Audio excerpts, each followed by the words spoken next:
you? I'm doing great, bro. Bronwyn, were you always like so fashionably inclined? Like you always have a great color. You always dress well.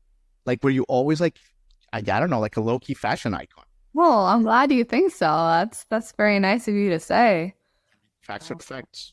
And for Well, my audience, Bronwyn, two-time IBMA Fiddle Player of the Year, a badass in everything you do. You play with Molly Tuttle. You have a great solo career. Always great to see you. oh. Especially when we're not side stage, at some venue. Yeah, I mean that's a pretty good place to be too. But I've never seen you. I think not at a show. Exactly. You're always warming when I see you. You're warming up, perfectly dressed, kind of getting ready to sing and do your thing. So it's cool that we get some time here. Yeah, definitely. Thanks for having me. So, Bronwyn, I was watching you on YouTube last night. The Will You Ever Be Mine video. Pretty awesome, by the way. But you are like the friend that everyone in Nashville wants to be with, Bronwyn. And like whenever I talk to like Sierra Hall or whatever, and your name comes up, I feel like everyone just gets into a positive state. Everyone just smiles. Everyone just like loves you. You're beloved by everyone in the community. That is very sweet. That's very, very, very kind to hear. Thanks. Yeah. And by the way, congratulations on your engagement. Like, let's start there. Yeah. Jason Carter, great guy, obviously a legend in his own right. Was it a special proposal, man? It was. Yeah, it was really special. We did it. He did it at down at Peeler Park at the end of Neely's Bend here in Madison, and that's kind of been our spot for. We've gone on walks there for many years and hacked out a lot of things over those walks. So it's kind of the perfect place. Beautiful. Yeah, congratulations. Or was it like one of those situations where like everyone kind of like, it's like, okay, you guys get married already. You guys are like, Yeah, I texted somebody and he was like, what did he say? It was like, kind of like big surprise, but, in like a nice way. Like, of course. We're together long enough that it's not a huge surprise, but it's really exciting. Totally. And I was thinking about this, Bronwyn, as I was listening to your old stuff, Mile 12, all that. Did you always envision bluegrass and like fiddle playing to become so cool? Because it really is now, like with you, with like, with Billy, like it's like an arena sound now. Red Rocks, like, did you envision it? Like, since you were like a little girl, did you ever envision it being so cool? I never envisioned myself playing venues that large, but I think I always thought it was cool in my own way, but I was just like, I was a dork anyway. So, I was a homeschooled fiddle kid. So like in my little weird circles, it was always cool. So I thought it was cool, but I don't think I ever thought of myself as someone who was going to play for huge crowds. I thought I'd be happy with like small venues and stuff. But so it's been a welcome surprise to get to play some bigger places. Yeah. I mean, you've played like pretty much at like the biggest places in the world at this point, in America at least. Some of them, yeah, man. Playing the Gorge was that was probably maybe the biggest place I've ever played. Yeah. Like, how many people were at the Gorge? Oh, it was I think they said it was like 20,000 or something around that when Dave was playing. Speaking of Dave, since you bring him up, like that must have been the coolest thing because you're from Charlottesville, Virginia. Obviously, he's from Charlottesville. Like, I mean, that must have been like a holy shit full circle moment for you. Yeah, absolutely. Totally. And yeah, having that Charlottesville connection, I just heard his name so much. I used to go to a jam session at Miller's, which was the bar in Charlottesville where he got his start. And that's where I went as a kid to go to a jam. Anyway, yeah. So anyways, getting to meet him and tell him I was from Charlottesville and then jam with him was like, yeah, my parents were freaking out. I was. You played with him. Were you able to like tell him all this, all this stuff? I think I told him I was from Charlottesville. Like we opened for him one other time before, like a year before that. So I think I told him that then.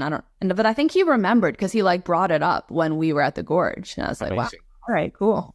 Super cool, Bronwyn.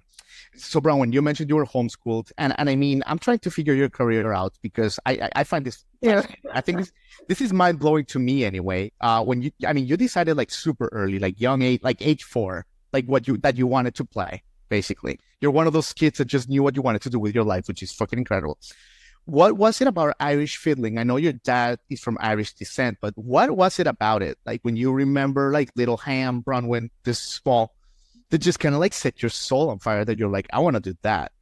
I don't know, honestly. I mean, yeah, I had the Irish heritage connection. I think, I think you can get into anything if you find a community around it. So I think I like stumbled into a Irish music community as a kid and I loved it, and I had people to play with and, so I think that it just kind of happened. And, yeah. And then I was about 16 and I was going to these fiddle camps where they would teach a bunch of different styles. And I would hear kids playing bluegrass and I would be in some bluegrass fiddle classes. And that started kind of speaking to me even more. Like I was really drawn to the blues element and kind of just the attitude behind it and the improvisation. Like I think that one thing in Irish music, I was always trying to mess around on the songs a little bit and that was sort of frowned upon, and that's just not part of their tradition. So I felt like I was, encouraged to do that in bluegrass. Totally. And you never kind of like ignore the fact of your ancestry, like those Irish trips that you made. Tell me a little bit about those because I've been to Ireland. I love it, but I'm curious, like you really went in deep. How were those trips like musically? Well, we would go, I mean, I remember going to weddings in Ireland when I was a kid, even before I really played Irish music necessarily.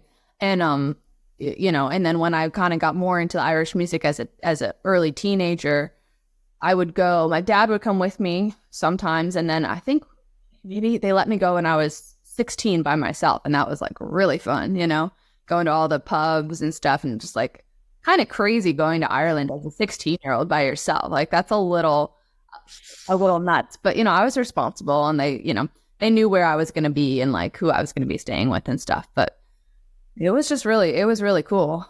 Yeah. That's great. Yeah, you weren't pounding the drinks in Temple Bar, in Dublin or anything like that. Oh, no, I would never do that. Oh, gosh. Bronwyn, and obviously, loving all your old stuff. I mean, Fiddler's Pastime, great album as well. A little underrated, like, honestly. I think it's like, just listening to it. I was listening to it driving back from Knoxville last week, and I'm like, this shit is so good. There's like no filler. But I was thinking about your dear friend and bandmate, great dude, Kyle Tuttle as well, who just released his own record. And, when you've had, I was thinking about this, Bronwyn, when you've had, 2-3 years, like the ones that you've had, like since 2020 or 2021 with Molly and stuff, would a mini downside, I mean, for a lack of a better term, because it's not really a downside, but like would a little wrinkle would be that, that your own projects, your own muse, sometimes you don't get to spend as much time in it as possible because, you got to play the Gorge. Right. Totally. I mean, it's like you could think of that as a downside, but I also don't feel like I would be where I am and even have the inspiration to be making the music I'm making without like this Golden Highway experience, and being part of that band, So I feel like, both Kyle and I are trying to navigate that and have, figure out the time to do our own thing as well. But also I think we're both just like loving what we're doing with the band and it's inspiring everything that we're doing, Yeah, totally. And speaking of Golden Highway, Bronwyn, when was the time that like I'm sure you guys have talked about this, that you guys all figured out that this was like magic? Was it what did you have like a moment where you guys were like, holy shit, like what the heck? I feel like our first live show was kind of, we had some rehearsals and those were fun, but in a rehearsal we're just like all trying to remember the songs and their so it sounded good, but it wasn't like, you didn't have that moment on stage where you're like, oh man.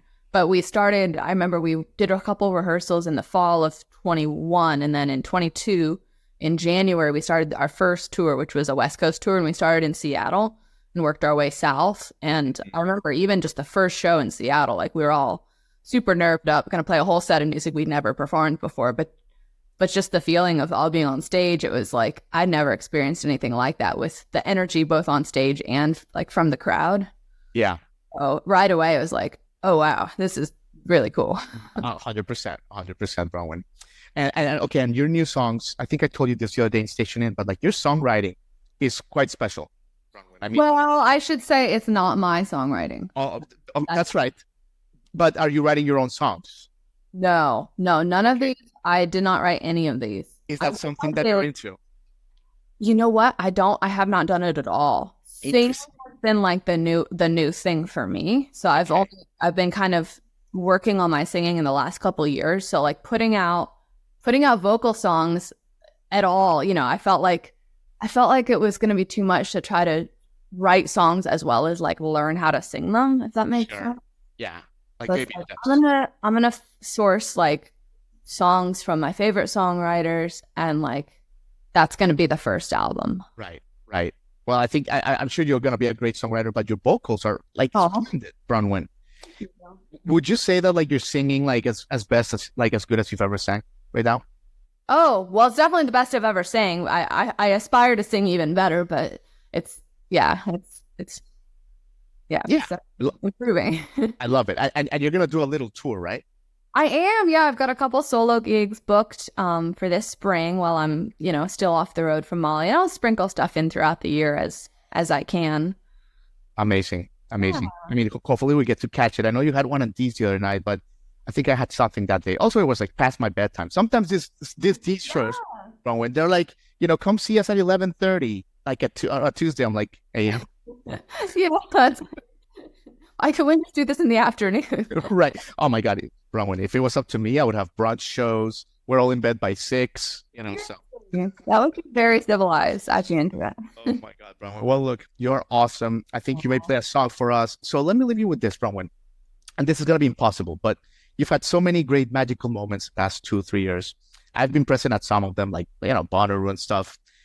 Is there one that like, you're like, man, if I'm gone tomorrow, like that moment can be on my epitaph, I think winning Fiddle Player of the Year at the IBMA the first year. Hell yeah.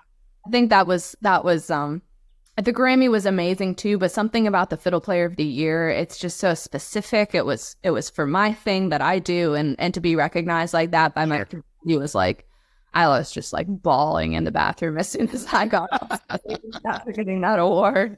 So really, I hope everyone, yeah. Well, Bronwyn, thank you so much for your time. I know you got a busy day. Do you wanna take us away with a song? Are you down for it? Sure. I'll play a little fill tune. Hell yeah. Yeah, why not? Okay, here's Lee Highway Blues.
Unbelievable. How am I supposed to go on with my day after that, Bronwyn? You know what I mean?